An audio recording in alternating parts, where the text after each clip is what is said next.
ದಲಿತರ ಸಮಸ್ಯೆ ಗಂಭೀರವಾಗಿ ಪರಿಗಣಿಸಿ ಬಗೆಹರಿಸಿ ಇಲ್ಲವಾದರೆ 6ನೇ ತಾರೀಕಿನ ಕಾಂಗ್ರೆಸ್ ಜಾತ್ರೆಯಲ್ಲಿ ಸಿಎಂ ಸಿದ್ದರಾಮಯ್ಯ ಅವರಿಗೆ ಗೇರಾವ್ ಹಾಕ್ತೇವೆ. ಜಿಲ್ಲಾಧಿಕಾರಿಗಳೇ ನಿಮ್ಮ ನಿರ್ಲಕ್ಷ್ಯ ಧೋರಣೆ ಬಿಡಿ. ಪೊಲೀಸ್ ವ್ಯವಸ್ಥೆ ವಿಫಲವಾಗಿದೆ.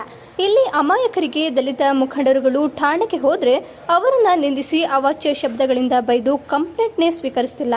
ಈ ಮಟ್ಟದ ಧೋರಣೆಯನ್ನು ಜಿಲ್ಲಾಡಳಿತ ಸಹಿಸಿಕೊಂಡು ಕೂತಿದೆ. ಯಾಕೆ ಅಂತ ಗೊತ್ತಿಲ್ಲ.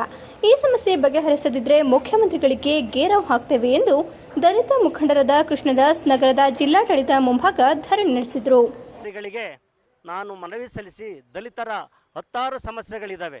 ಪೌರ ಕಾರ್ಮಿಕರ ಸಮಸ್ಯೆ, ಜೀತ ವಿಮುಕ್ತರ ಸಮಸ್ಯೆ ಮತ್ತು ಬೇರೆ ಬೇರೆ ಹಲವಾರು ದಲಿತರ ಸಮಸ್ಯೆಗಳನ್ನ ಇಟ್ಕೊಂಡು ನಾನು ಇಲ್ಲಿ ಧರಣಿ ಕೂತಿದ್ವಿ. 100 ಜನ ಬಂದು ಇಲ್ಲಿ ಧರಣಿ ಸತ್ಯಾಗ್ರಹವನ್ನು ಮಾಡಿದ್ವಿ.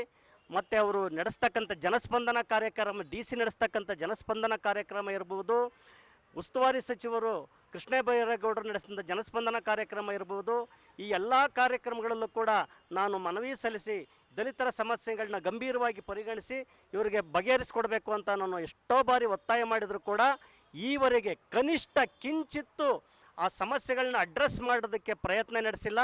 ಆ ಕಾರಣಕ್ಕಾಗಿ ನಾನು ಇವತ್ತು ಜಿಲ್ಲಾಡಳಿತದ ವಿರುದ್ಧ ನಾನು ಧರಣಿ ಸತ್ಯಾಗ್ರಹನ ಮಾಡ್ತಾ ಇದ್ದೀನಿ.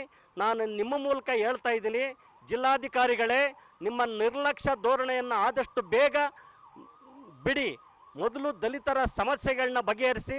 ಇಲ್ಲ ಅಂತ ಹೇಳಿದರೆ 6ನೇ ತಾರೀಕು ಏನು ಕಾಂಗ್ರೆಸ್ ಜಾತ್ರೆ ನಡೀತಾ ಇದೆ, ಆ ಜಾತ್ರೆಯಲ್ಲಿ ಸಿದ್ದರಾಮಯ್ಯನವರಿಗೆ ನಾನು ಗೆರಾವ್ ಮಾಡ್ತೀನಿ ಅಂತ ಈ ಮೂಲಕ ನಾನು DC ಅವರಿಗೆ ತಿಳಿಸ್ತಾ ಇದ್ದೀನಿ.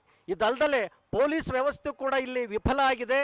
ಇಲ್ಲಿ ಅಮಾಯಕರಿಗೆ ಮತ್ತು ದಲಿತ ಮುಖಂಡರುಗಳು ಏನಾದರೂ ಠಾಣೆಗಳಿಗೆ ಹೋದರೆ ಅವ್ರನ್ನ ನಿಂದಿಸಿ ಅವಾಚ್ಯ ಶಬ್ದಗಳಿಂದ ಬೈದು ಕಂಪ್ಲೇಂಟ್ನೇ ಸ್ವೀಕರಿಸ್ತಾ ಇಲ್ಲ.